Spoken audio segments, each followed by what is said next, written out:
అన్నపూర్ణాదేవి అర్చింతునమ్మ, నా మనవి ఆలించి నను ప్రోభవమ్మ. ఓం శ్రీ అన్నపూర్ణాదేవి అయి నమ. శ్రీ మాత్రే నమ. అందరికీ నమస్కారం అండి. అందరు ఎలా ఉన్నారు? బాగున్నారా? నేను బాగున్నాను. మీరు ఇంకా బాగుండాలని మనస్ఫూర్తిగా కోరుకుంటున్నాను. అన్నం పరబ్రహ్మ స్వరూపం అని అంటారు. సకల ప్రాణకోటికి జీవనాధారము అన్నము. కోటి విద్యలు కూటి కొరకై అని అంటారు. ధనధాన్యాలకు లోటు లేకుండా ఉండాలని అమ్మవారిని ఈ రోజున ఏ విధంగా ఆరాధన చేయాలి? ఆకలి దప్పికలు తీర్చే ఆ అన్నాన్ని ప్రసాదించే తల్లి అన్నపూర్ణాదేవి అవతారమే. మూడవ అలంకారంలో అమ్మవారు ఒక చేతిలో అక్షయ పాత్ర, మరో చేతిలో గరిట పట్టుకొని ప్రజల ఆకలి దప్పికలు తీర్చే తల్లిగా దర్శనమిస్తారు. మనలో చాలామంది కూడా వంటగదిలో నిత్యము అన్నపూర్ణాదేవిని పెట్టి అమ్మవారికి వండిన ఆహార పదార్థాలలో అమ్మవారి తొలిగుంట అన్నం తీసి అమ్మవారికి సమర్పిస్తూ ఉంటాం. ఇలా సమర్పించడం ద్వారా అమ్మవారు ఎల్లవేళలా ధనానికి ధాన్యానికి లోటు లేకుండా ఇల్లు ఎల్లవేళలా నిండు కుండలాగా ఉండేలా చూస్తుందని, అమ్మవారి యొక్క చల్లని చూపు ఎల్లవేళలా మన మీద ఉంటుందని ఒక నమ్మకంతో ఈ విధంగా చేస్తూ ఉంటారు. 2024 సంవత్సరంలో అక్టోబర్ 3వ తారీఖు గురువారంతో ఆశ్వీజ శుద్ధ పాడ్యమి రోజున మొదలైనటువంటి దసరా దేవి శరన్నవరాత్రులు ఆశ్వీజ శుద్ధ దశమి అక్టోబర్ 12వ తారీఖుతో ముగుస్తున్నాయండి. కాబట్టి ఈ రోజున మూడో రోజు అలంకారంలో అమ్మవారు మనకి అన్నపూర్ణాదేవిగా మనకి దర్శనమిస్తున్నారు. ఈరోజు అమ్మవారికి నివేదించవలసిన నైవేద్యం ఏమిటి? ఈ రోజున అమ్మవారు ఏ విధంగా పూజించాలి? మరెన్నో ప్రశ్నలకి సమాధానాలు ఈరోజు పూజా విధానంలో చెప్పడం జరుగుతుందండి. పూజా విధానం ఎక్కడ స్కిప్ చేయకుండా చివరి వరకు చూసినట్లయితే ప్రతి ఒక్క విషయం కూడా చాలా చక్కగా అర్థమవుతుంది. అన్నపూర్ణాదేవి మనందరికి కూడా అమ్మవారు కడుపు నిండుగా అన్నం పెడుతుంది కదా, ఇందులో పెడుతుంది, అరిటాకులో పెడుతుంది. కాబట్టి నేను అలంకరణలో అరిటాకులను కూడా పెడదాం అనుకుంటున్నానండి. అరటి పిలకలను పెట్టవచ్చు. ఈరోజు అక్టోబర్ 5వ తారీఖు శనివారం.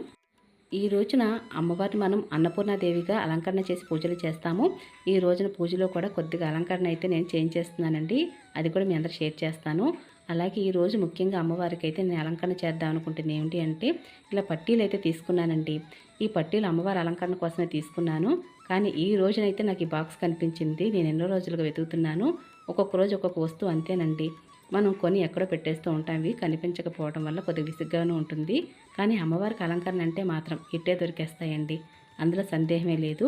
ఈ విధంగా ఈ 2 పట్టీలు కూడా ఇలా అలంకరణగా పెట్టాను అమ్మవారికి. ఈ రోజున అమ్మవారికి తెల్లటి పూలతో పూజిస్తే అమ్మవారు చాలా ఇష్టపడతారండి. అలాగే వట్టివేర్ల మాల కూడా అలంకరణ చేస్తున్నాను. ఇలా మీ దగ్గర వట్టివేర్ల మాల ఉంటే అలంకరణ చేయండి, లేదా తెల్లటి పూలతో అయినా సరే అమ్మవారికి అలంకరణ చేయవచ్చు. ఈరోజు అమ్మవారు మనకి గంధం రంగు చీరలో దర్శనమిస్తారండి. గంధం రంగు చీరకు కొంచెం దగ్గరగా ఎల్లో కలర్ ఉంటుంది కాబట్టి ఎల్లో కలర్ అయితే నేను అమ్మవారికి అలంకరణ చేశానండి.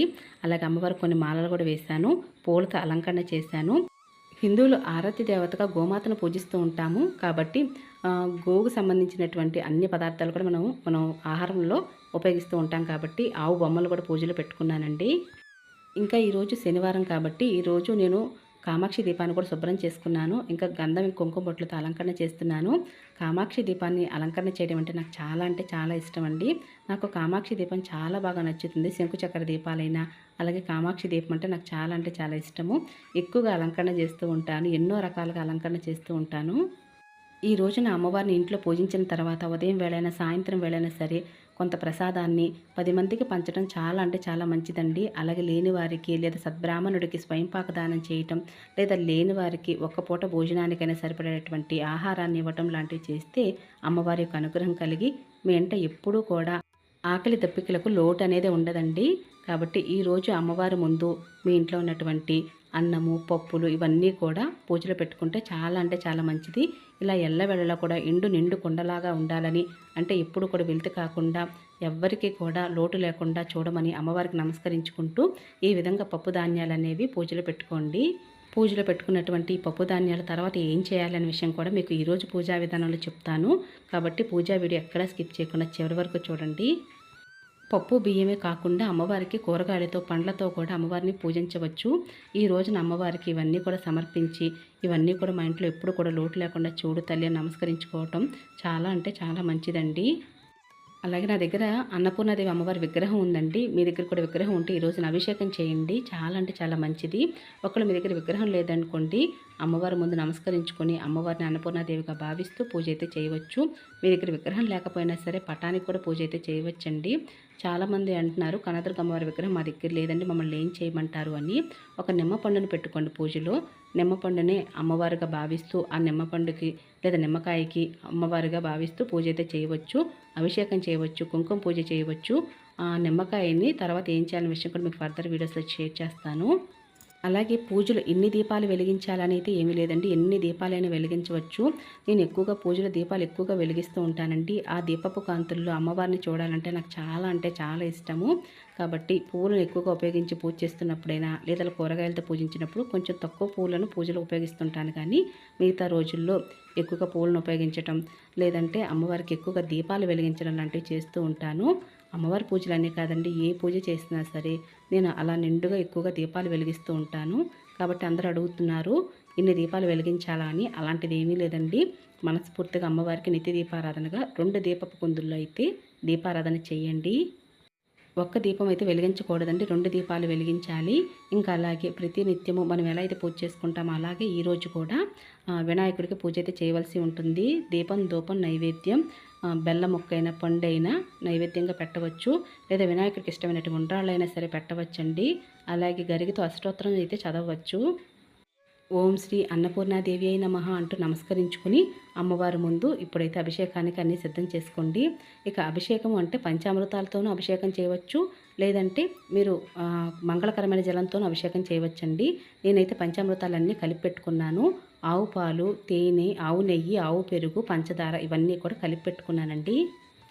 ముందుగా కొద్దిగా శుద్ధ జలంతో అమ్మవారికి కొంచెం నీళ్ళతోటి ఇలా చిలకరించిన తర్వాత అమ్మవారికి ఈ విధంగా పంచామృతాలతో అభిషేకం అయితే చేయవలసి ఉంటుంది.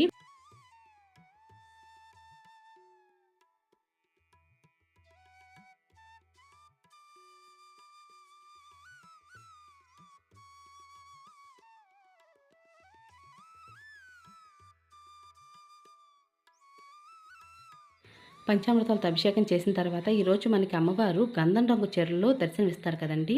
అందుకని ఇక్కడ గంధం నీళ్లతోటి కొద్దిగా జవ్వాది పౌడర్ని కూడా కలిపి అమ్మవారికి అభిషేకం చేస్తున్నాను. అమ్మను పూజించేటప్పుడు మనసులోకి ఎటువంటి ఆలోచన దరిచారనివ్వకుండా అమ్మవారి పూజ మీదే అంటే అమ్మవారిని చూస్తూ అలా అమ్మవారికి అభిషేకం చేస్తూ ఉండాలండి. ఓం శ్రీ అన్నపూర్ణాదేవి అయి నమః అనుకుంటూ అమ్మవారికి అయితే ఈ విధంగా అభిషేకం చేస్తూ ఉండండి.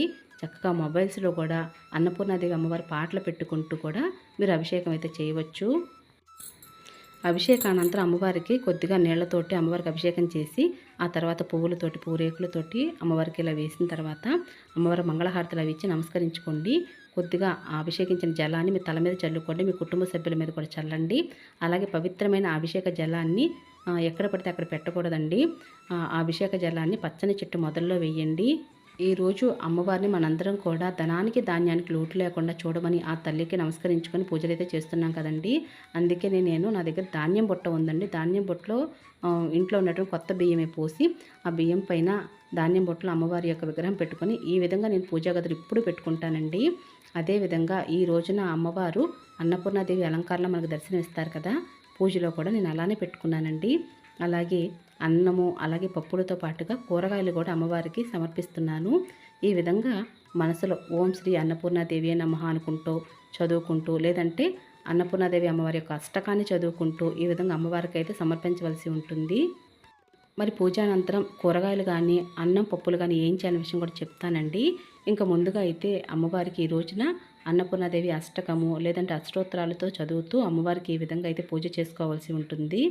మీరు ఫస్ట్ 2 రోజులు పూజ చేయకపోయినా సరే 3వ రోజు నుంచి అంటే ఈ రోజున అన్నపూర్ణాదేవి అలంకారం రోజు నుంచి కూడా పూజ అయితే మొదలు పెట్టుకోవచ్చు. అమ్మవారిని ఎన్ని రోజులు పూజ చేశాం అని లెక్కలు కట్టే కన్నా ఎంత భక్తి శ్రద్ధలతో అమ్మవారిని పూజిస్తున్నాం అన్నది మాత్రమే మీరు మనసులోకి లెక్క తీసుకుని పూజ అయితే చేయవచ్చండి. ముందు 2 రోజులు కూడా పూజ చేయలేకపోయామే అని బాధ్యత పడవద్దు. మిగతా రోజుల్లో అయినా సరే అమ్మవారిని భక్తి శ్రద్ధలతో పూజించడానికి ప్రయత్నించండి. ఈ బెండకాయలు మా చెట్టువేనండి. అప్పటికప్పుడు గుర్తుకు వచ్చి గబగబా వెళ్ళి కోసుకువచ్చానమాట. ఇంకా కోసుకొచ్చిన కూరగాయలు కూడా అమ్మవారి ముందే పక్కన పెడుతున్నానండి. అంటే అన్నపూర్ణాదేవి అమ్మవారి దగ్గరే కాకుండా కనకదుర్గ అమ్మవారి దగ్గర కూడా పెడుతున్నాను. అంటే ఈ రోజున కనకదుర్గ అమ్మవారు అన్నపూర్ణాదేవి అలంకారంలో మనకు దర్శనమిస్తారు కదండి. అందుకని అమ్మవారి దగ్గర కూడా పెడుతున్నాను. ఎక్కువ మంది కామెంట్స్ పెడుతున్నారండి, మీరు పూజా విధానాన్ని చూస్తూ ఉంటే మాకు మనసుకు చాలా ప్రశాంతంగా ఉందని, అలాగే మీరు పూజ చేస్తున్నప్పుడు చూస్తూ ఉంటే మాకు కూడా పూజలో పాల్గొన్నాము అన్న ఒక భావన కలుగుతుందని చెప్తున్నారండి. మీ అందరికీ కూడా అమ్మవారి యొక్క అనుగ్రహం కలగాలని నేను కూడా మనస్ఫూర్తిగా కోరుకుంటున్నానండి. అంటే ఎవరికైనా సరే ఈ పూజా వీడియో ఒక్కరికైనా ఉపయోగపడాలనేది నా తపన. అందరూ పూజ చేసుకోవాలండి. అదేనండి, అదొక్కటే నా ఆశయం అనమాట. ఏంటంటే సులభంగా అందరూ చేసుకునే పూజా విధానాన్ని మన ఛానల్లో ప్రతి ఒక్క వీడియో ద్వారా షేర్ చేస్తూ ఉంటాను. కాబట్టి మీ అందరూ కూడా ఉపయోగపడాలని తపన తప్ప, నాకు ఏదో వ్యూస్ రావాలని లేదా అందు ద్వారా నాకు డబ్బులు కావాలని కాదు. ప్రతి వీడియో కూడా నేను కష్టపడి అమ్మవారి ముందు చక్కగా మనస్ఫూర్తిగా పూజలు అవి చేస్తూ ఉంటాను. కష్టానికి ప్రతిఫలం ఇవ్వమని మాత్రమే అమ్మవారిని అడుగుతూ ఉంటాను. అంతకు మించి నాకైతే పెద్ద పెద్ద కోరికలు అయితే లేవండి. నేను ఈరోజు పూజా విధానంలో పసుపు రంగు ఒత్తులతో దీపారాధన చేశానండి. ఈ రోజున అమ్మవారు మనకి గంధం రంగు చీరలో దర్శనం ఇస్తారు కదా. పసుపు రంగు కొద్ది గంధం రంగులాగే ఉంటుంది కాబట్టి పసుపు ఒత్తులతో దీపారాధన అయితే చేశాను. ఇంకా అమ్మవారి ముందు ఈ రోజున మీ దగ్గర కూరగాయలు ఎక్కువగా లేనట్లయితే ₹1 కాయిన్స్ ఉంటే వాటితో కూడా అష్టోత్తరం అయితే చదవచ్చండి. ఇంకా దీపం, ధూపం, నైవేద్యం ఇలా పండ్లు, కూరగాయలు, పప్పు దినుసులతో అమ్మవారిని ఈ విధంగా పూజ చేసిన తర్వాత ఒకసారి చూడండి ఎంత నిండుగానో, ఎంత కలకలలాడిపోతూ అమ్మవారు కనపడుతూ ఉన్నారు. నాకైతే చాలా బాగా నచ్చిందండి. అలాగే పూజా విధానం కూడా నిండు కొండలాగా ఎంత అందంగా కనిపిస్తుందో. ఈరోజు నా దగ్గర ఒక జాకెట్ పీస్ అయితే గంధం రంగులో ఉందండి, తీసుకొని వచ్చాను. అలాగే అమ్మవారికి ఆరెంజ్ కలర్ గాజులు అయితే పెట్టానండి పూజలో. అంటే తాంబూలం ఇచ్చేటప్పుడు ఆ ప్లేట్లో పెట్టుకున్నాను. అలాగే పసుపు, కుంకుమ, దక్షిణ, 2 తమలపాకులు, 2 పండ్లు. ఇంకంతేనండి. నాకు చేతనంత వరకు అమ్మవారికి నిండు మనసుతో, భక్తితో, ఆర్తితో పూజిస్తున్నాను. అమ్మవారి యొక్క అనుగ్రహం అందరికీ కావాలి కదండి. కాబట్టి మీ అందరికి కూడా అమ్మవారి అనుగ్రహం కలగాలి అని కోరుకుంటున్నానండి. ఇంకా పూజలో అయితే అమ్మవారికి దీపం, ధూపం, నైవేద్యం. ఈ రోజున అమ్మవారికి నివేదించాల్సిన నైవేద్యం ఏమిటి అంటే దద్దోజనం అండి. ఇక దద్దోజనం అది సమర్పించిన తర్వాత అమ్మవారికి అయితే నేను ధూపం వేస్తున్నాను. తప్పనిసరిగా అమ్మవారికి 2 పూట్ల కూడా ధూపాన్ని అయితే వేయండి. మీకు ప్రతిరోజు పూజా విధానంలో చెప్పడం జరుగుతుంది. కాబట్టి ధూప్ స్టిక్స్ దొరికినట్లయితే కొంచెం 2 వెలిగించండి, లేదా కప్ ధూప్ స్టిక్ అయితే 1 వెలిగించవచ్చు.